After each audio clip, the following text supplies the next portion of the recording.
ಪಾಕ್ ವಿರುದ್ಧ ಆಪರೇಷನ್ ಸಿಂಧೂರ ಕಾರ್ಯಾಚರಣೆ ಇನ್ನೂ ಮುಂದುವರಿತಾ ಇದೆ. 26 ಜನರ ಮೇಲೆ ಅಟ್ಟಹಾಸ ಮೆರೆದವರ ಸಂಹಾರಕ್ಕೆ ರಾತ್ರೋರಾತ್ರಿ ಸಮರಕ್ಕೆ ಮುಂದಾಗಿದೆ. ಪಾಕ್ ವಿರುದ್ಧ ಆಪರೇಷನ್ ಸಿಂಧೂರ ಕಾರ್ಯಾಚರಣೆ ಇನ್ನೂ ಮುಂದುವರೆದಿದೆ. ಮತ್ತೆ ಸಮರಕ್ಕೆ ಸಜ್ಜಾಗಿದೆ. ಪಾಕ್ ಕ್ಷಿಪಣಿಗಳು ಛಿದ್ರವಾಗಿದ್ದಾವೆ. 100ಕ್ಕೂ ಹೆಚ್ಚು ಉಗ್ರರನ್ನ ಹತ್ಯೆಗೈದಿದೆ ಭಾರತದ ಸೇನೆ. ಪ್ರತೀಕಾರವನ್ನ ತೆಗೆದುಕೊಳ್ತಾ ಇದ್ದಾರೆ. ಜೊತೆಗೆ ಚೀನಾ ಟರ್ಕಿಗೂ ಕೂಡ ಸ್ಪಷ್ಟ ಎಚ್ಚರಿಕೆ ಸಂದೇಶ ರವಾನೆಯಾಗಿದೆ. ಉಗ್ರರಿಗೆ ಮಟ್ಟ ಹಾಕೋದಲ್ಲದೆ ಯಾರ್ಯಾರು ಉಗ್ರರ ಪರವಾಗಿ ಪಾಕಿಸ್ತಾನದ ಪರವಾಗಿ ಸಪೋರ್ಟ್ಗೆ ನಿಲ್ತಾ ಇದ್ದಾರೋ ಚೀನಾ ಜೊತೆಗೆ ಟರ್ಕಿಗೂ ಕೂಡ ಸ್ಪಷ್ಟ ಎಚ್ಚರಿಕೆಯ ಸಂದೇಶ ರವಾನೆಯಾಗಿದೆ. 26 ಭಾರತೀಯರನ್ನ ಹತ್ಯೆ ಮಾಡಿದ್ರು. ಇದಕ್ಕೆ ಪ್ರತಿಕಾರವಾಗಿ ಆಪರೇಷನ್ ಸಿಂಧೂರ್ ಕಾರ್ಯಾಚರಣೆ ಇನ್ನೂ ಮುಂದುವರಿತಾ ಇದೆ. ಅದಕ್ಕೆ ಪ್ರತಿಕಾರವಾಗಿ ರಾತ್ರೋರಾತ್ರಿ ಭಾರತದ ಸೇನೆ 100ಕ್ಕೂ ಹೆಚ್ಚು ಉಗ್ರರ ಸಂಹಾರ ಮಾಡಿದೆ. ಈಗ ಖ್ಯಾತೆ ತೆಗೆದ ವೈರಿ ರಾಷ್ಟ್ರಕ್ಕೆ ಭಾರತದ ಆತ್ಮನಿರ್ಭರದ ಅಸ್ತ್ರ ಬ್ರಹ್ಮೋಸ್ನಿಂದಲೇ ತಕ್ಕ ಉತ್ತರ ರವಾನೆಯಾಗಿದೆ. ಮುಟ್ಟಿ ನೋಡಿಕೊಳ್ಳುವಂತಹ ಪೆಟ್ಟು ಕೊಟ್ಟಿದ್ದಾರೆ. ಅಮೆರಿಕ, ಚೀನಾದಂತಹ ದೈತ್ಯ ರಾಷ್ಟ್ರಗಳೇ ದಂಗಾಗಿದ್ದಾರೆ. ಈ ಬ್ರಹ್ಮೋಸ್ ಕ್ಷಿಪಣಿಯಿಂದ ದಂಗಾಗಿದ್ದಾರೆ. ಯಾವ ರೀತಿ ಭಾರತ ಯುದ್ಧ ಮಾಡಿತು ಅಂತ ಇಡೀ ವಿಶ್ವವೇ ಭಾರತದ ಡಿಜಿಟಲ್ ಆಧುನಿಕ ಯುದ್ಧದ ಕಡೆ ನೋಡ್ತಾ ಇದೆ. ಪಾಕ್ ಏರ್ ಬೇಸ್ ಎಲ್ಲವೂ ಕೂಡ ಛಿದ್ರವಾಗುತ್ತೆ. ಉಗ್ರರನ್ನೇ ಟಾರ್ಗೆಟ್ ಮಾಡಿ ಲೊಕೇಶನ್ ಟ್ರ್ಯಾಕ್ ಮಾಡಿ ಎಲ್ಲೂ ಕೂಡ ಡ್ಯಾಮೇಜ್ ಆಗದಂತೆ, ಸುತ್ತಮುತ್ತಲಿನ ಪ್ರದೇಶದಲ್ಲಿ ಡ್ಯಾಮೇಜ್ ಆಗದಂತೆ ದೊಡ್ಡ ಮಟ್ಟದ ಒಂದು ಯಶಸ್ಸನ್ನ ಸಿಕ್ಕಿದೆ. ಈ ಯುದ್ಧ ಏನಿದೆ, ಯುದ್ಧದ ವಿರುದ್ಧವಾಗಿ ಪಾಕಿಸ್ತಾನ ಸೋತಿದೆ.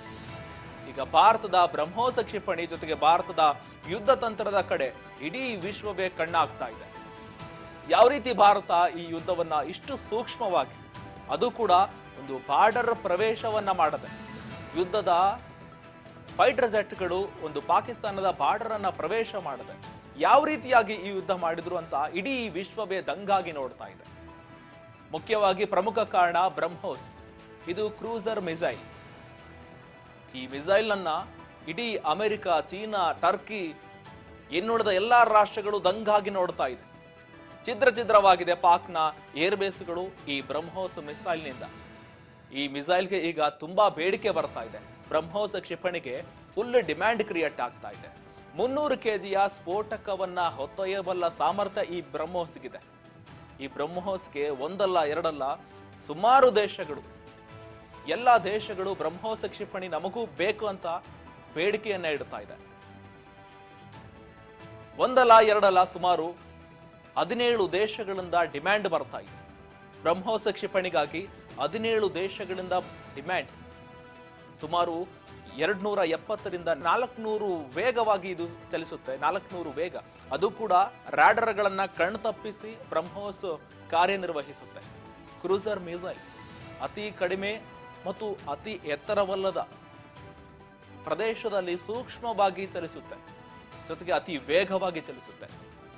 ಮುಖ್ಯವಾಗಿ ಜಗತ್ತಿನ ಯಾವುದೇ ರಾಡರ್ಗಳನ್ನ ಕಣ್ತಪ್ಪಿಸಿ ಸಾಗಬಲ್ಲ ಏಕೈಕ ಮಿಸೈಲ್ ಯಾವುದಾದ್ರೂ ಇದ್ರೆ ಅದು ಬ್ರಹ್ಮೋಸ್ ಅಂತ ಇಡೀ ವಿಶ್ವವೇ ಒಪ್ಪಿಕೊಂಡಿದೆ.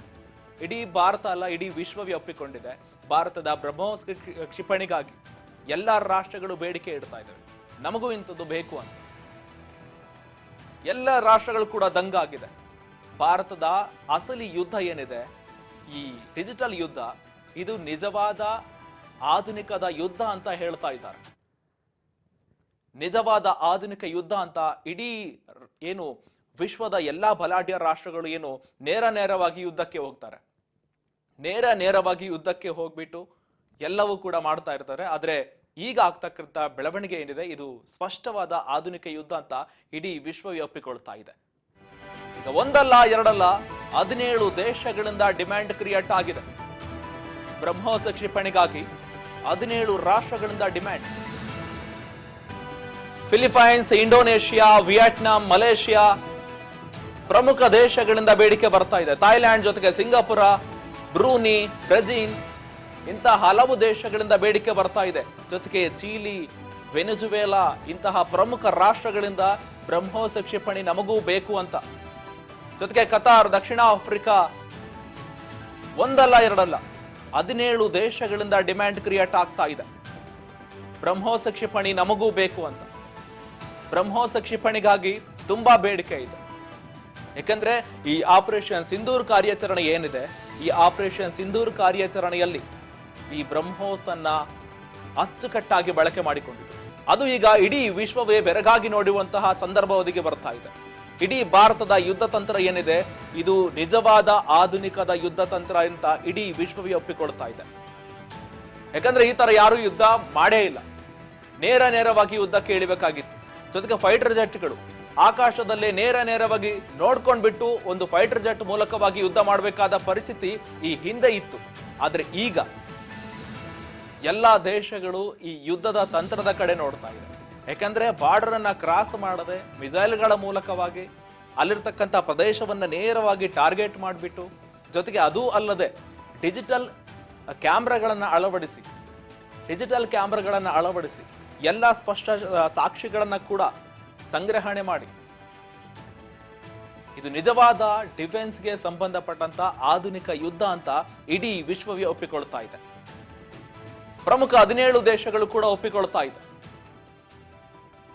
ಅಮೆರಿಕ, ಚೀನಾದಂತಹ ದೈತ್ಯ ರಾಷ್ಟ್ರಗಳೇ ದಂಗಾಗಿದ್ದಾವೆ. ಭಾರತ ಕೊಡ್ತಾ ಇರುವ ಹೊಡೆತಕ್ಕೆ ಪಾಕಿಸ್ತಾನಕ್ಕೆ ಯಾವ ರೀತಿಯಾಗಿ ಕೊಡ್ತೋ ಒಂದೆರಡು ದಿನಕ್ಕೆ ಸ್ಪಷ್ಟವಾಗಿ ಅರ್ಥ ಆಗ್ಬಿಡ್ತು ಏನು ಅಮೆರಿಕಕ್ಕೆ. ಜೊತೆಗೆ ಆ ಪಾಕಿಸ್ತಾನಕ್ಕೆ ಭಾರತ ಈ ರೀತಿಯಾಗಿ ದಾಳಿ ಮಾಡುತ್ತೆ ಅಂತ ಕನಸು ಮನಸ್ಸಿನಲ್ಲೂ ಅಂದ್ಕೊಂಡಿರಲಿಲ್ಲ. ಬ್ರಹ್ಮೋಸ್ ಕ್ಷಿಪಣಿ ಸೇರಿದಂತೆ ಡ್ರೋನ್ಗಳ ದಾಳಿ ಈ ರೀತಿಯಾಗಿ ದಾಳಿ ಮಾಡುತ್ತೆ ಅಂತ ಕನಸು ಮನಸ್ಸಿನಲ್ಲೂ ಅನ್ಕೊಂಡಿರಲಿಲ್ಲ. ಸ್ವತಃ ಪಾಕಿಸ್ತಾನದ ರಕ್ಷಣಾ ಇಲಾಖೆಗೆ ಸಂಬಂಧಪಟ್ಟಂತ ಅಧಿಕಾರಿಗಳೇ ಭಾರತ ಈ ರೀತಿಯಾಗಿ ದಾಳಿ ಮಾಡುತ್ತೆ ಅಂತ ಅಂದ್ಕೊಂಡಿರಲಿಲ್ಲ. ಡ್ರೋನ್ಗಳ ರಾಡರ್ಗಳ ಕಣ್ತಪ್ಪಿಸಿ ನುಗ್ಗುವ ಏಕೈಕ ಮಿಸೈಲ್ ಅಂದ್ರೆ ಅದು ಬ್ರಹ್ಮೋಸ್. ಇದನ್ನ ಇಡೀ ವಿಶ್ವವೇ ಒಪ್ಪಿಕೊಳ್ತಾ ಇದೆ. ಇಡೀ ವಿಶ್ವದ ಬಲಾಢ್ಯ ರಾಷ್ಟ್ರಗಳೇ ಒಪ್ಪಿಕೊಳ್ತಾ ಇದೆ. ಅಂತಹ ಬ್ರಹ್ಮೋಸ್ ಅನ್ನ ಭಾರತ ಇವತ್ತು ಯಶಸ್ವಿಯಾಗಿ ತಯಾರು ಮಾಡಿಬಿಟ್ಟು ಅದನ್ನ ಯುದ್ಧದಲ್ಲಿ ಬಳಕೆ ಮಾಡಿಕೊಳ್ತಾ ಇದೆ. ಜೊತೆಗೆ ಭಾರತದ ಬ್ರಹ್ಮೋಸ್ ಅಂತಲೇ ಕರೆಸಿಕೊಳ್ಳುವ ಬ್ರಹ್ಮೋಸ್ ಬರೋಬ್ಬರಿ 800 ಕಿಲೋಮೀಟರ್ ರೇಂಜ್ನೊಂದಿಗೆ ನಿಮಿಷಗಳಲ್ಲಿ 300 ಕಿಲೋಮೀಟರ್ ಸಾಗುವ ಸಾಮರ್ಥ್ಯ ಇರುತ್ತದೆ. ಅಂದ್ರೆ ವೇಗ ಅಷ್ಟು ಸ್ಪೀಡ್ ಆಗಿ ಚಲಿಸುತ್ತೆ. ಜೊತೆಗೆ ಒಂದೇ ಸರಿ 300 kg ಸ್ಫೋಟಕವನ್ನ ಇದು ಹೊತ್ತೊಯ್ಯಬಲ್ಲ ಸಾಮರ್ಥ್ಯ ಹೊಂದಿದೆ. 8.4 ಮೀಟರ್ ಉದ್ದ ಇರುತ್ತೆ. 6 ಮೀಟರ್ ಅಗಲವಿರೋ ಈ ಮಿಸೈಲ್ ಗುರಿ ಇಟ್ರೆ ಟಾರ್ಗೆಟ್ ಮಿಸ್ ಆಗೋದೇ ಇಲ್ಲ. ಆ ಟಾರ್ಗೆಟ್ ಅನ್ನ ಲಾಕ್ ಮಾಡುವ ಸಿಸ್ಟಮ್ ಇದರಲ್ಲಿದೆ. ಗುರಿಯನ್ನ ಟಾರ್ಗೆಟ್ ಮಾಡಿದ್ರೆ ಅದು ಮಿಸ್ ಆಗೋ ಚಾನ್ಸೇ ಇಲ್ಲ. ಬ್ರಹ್ಮೋಸ್ ಮಿಸೈಲ್ನ ಸ್ಪೆಷಾಲಿಟಿ ಇದು. ಜೊತೆಗೆ ಅತ್ಯಾಧುನಿಕ ತಂತ್ರಜ್ಞಾನಗಳನ್ನ ಇದರಲ್ಲಿ ರೆಡಿ ಮಾಡಲಾಗಿದೆ. ಕ್ಷಿಪಣಿಯನ್ನ ಅಭಿವೃದ್ಧಿಪಡಿಸಲಾಗಿದೆ. ಶತ್ರು ದೇಶದ ರಾಡರ್ಗಳನ್ನ ಕಣ್ತಪ್ಪಿಸಿ ಸಾಗುತ್ತೆ. ಗುರಿ ಇಟ್ರೆ ಅದು ಮಿಸ್ ಆಗೋ ಚಾನ್ಸೇ ಇಲ್ಲ. ಬೇಕಾದ್ರೆ ಈ ಬ್ರಹ್ಮೋಸ್ ಕ್ಷಿಪಣಿಗೆ ಟಕ್ಕರ್ ಕೊಡೋದಕ್ಕೆ ಚೀನಾದ PL-15 ಅದು ಕೂಡ ವಿಶ್ವದ ಬಲಾಢ್ಯ ಮಿಸೈಲ್ ಅಂತ ಆ ಚೀನಾ ಸೇರಿದಂತೆ ಪ್ರಮುಖ ದೇಶಗಳು PL-15 ಕಡೆ ನೋಡ್ತಾ ಇದ್ರು. ಆದ್ರೆ ಈಗ ಇಡೀ ವಿಶ್ವವೇ ಭಾರತದ ಬ್ರಹ್ಮೋಸ್ ಕಡೆ ನೋಡುವಂತಹ ಪರಿಸ್ಥಿತಿ ಒದಗಿ ಬಂದಿದೆ. ಯಾಕಂದ್ರೆ ಈ PL-15 ಪಾಕಿಸ್ತಾನದಿಂದ ಭಾರತವನ್ನ ಪ್ರವೇಶ ಮಾಡ್ತಾ ಇತ್ತು. ಪಾಕಿಸ್ತಾನದವರು ಈ PL-15 ಅನ್ನೋದನ್ನ ಉಡಾವಣೆ ಮಾಡಿದ್ರು, ನಮ್ಮ ಕಡೆಗೆ ಹಾರಿಸಿದ್ರು. ಅದೆಲ್ಲವನ್ನ ಕೂಡ ಭಾರತ ಹೊಡೆದಾಕುತ್ತೆ.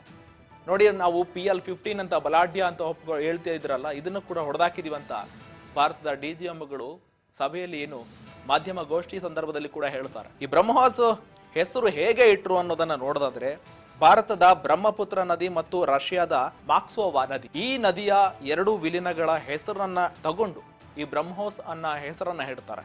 ಇದು ಮುಖ್ಯವಾಗಿ ರಷ್ಯಾ ಜೊತೆಗೆ ಭಾರತ ಎರಡು ತಯಾರು ಮಾಡತಕ್ಕಂಥ ಇದು ಬ್ರಹ್ಮೋಸ್ ಕ್ಷಿಪಣಿ. ಭಾರತದ ಬ್ರಹ್ಮಪುತ್ರ ಮತ್ತು ಮಾಕ್ಸ್ಕೋವಾ ಈ ನದಿಯ 2 ನದಿಗಳ ಹೆಸರನ್ನ ತಗೊಂಡು ಈ ಬ್ರಹ್ಮೋಸ್ ಅನ್ನ ಹೆಸರನ್ನ ಹೇಳ್ತಾರೆ.